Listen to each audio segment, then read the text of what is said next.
Look at these photos. A city in ruins. All this destruction probably makes you angry, doesn't it? You look at this and you probably hate Israel and think the IDF is a bunch of war criminals. You want to go to a rally and protest, don't you? Scream for the sake of the poor civilians of Gaza. Well, go ahead and do that, but please know that this is not Gaza. All of these pictures are from Iraq. This is what happened when the Allied forces fought ISIS. Tell me, did you protest back then? Did you go around holding a Free Mosul sign? Did you see a soldier coming back home and you called him a war criminal? Probably not. But why?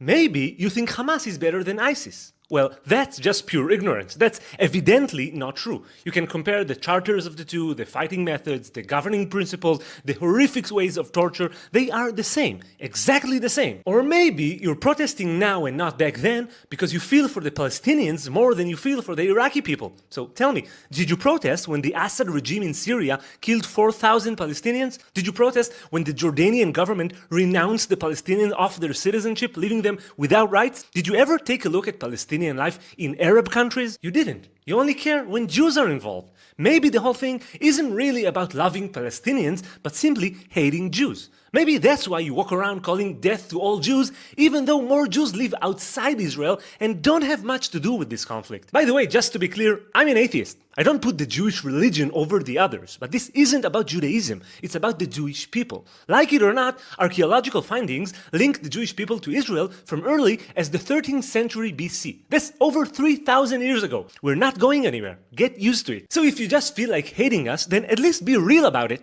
Don't lecture us about civilian rights that you obviously care nothing about, since you complain about one genocide but advocate another. Now let's finish with the photos I started with. I don't want you to think that I'm using whataboutism to justify innocent death. This destruction is horrible, but unfortunately, sometimes it's inevitable. When your enemy does everything in his power to use civilians as human shields, civilian deaths are inevitable. And if you don't understand this, you need to wake up. You have to understand who we're fighting here. You got to finally realize that Hamas has a huge incentive to put the civilians of Gaza at risk and even kill them by itself, as it does all the time. Now, I've served in the IDF for 4.5 years. I know the IDF code of ethics, and I know what happens to those who break it. They are in prison. I guarantee you that the IDF does everything in its power to avoid civilian death, even if it means aborting the mission. But don't take my word for it. Take the word of Richard Kemp, a colonel in the British Army who commanded the British forces in Afghanistan. He completed 14 rounds of fighting around the world, an absolute expert in fighting terror. Listen to what he has to say. Based on my experience and my observations,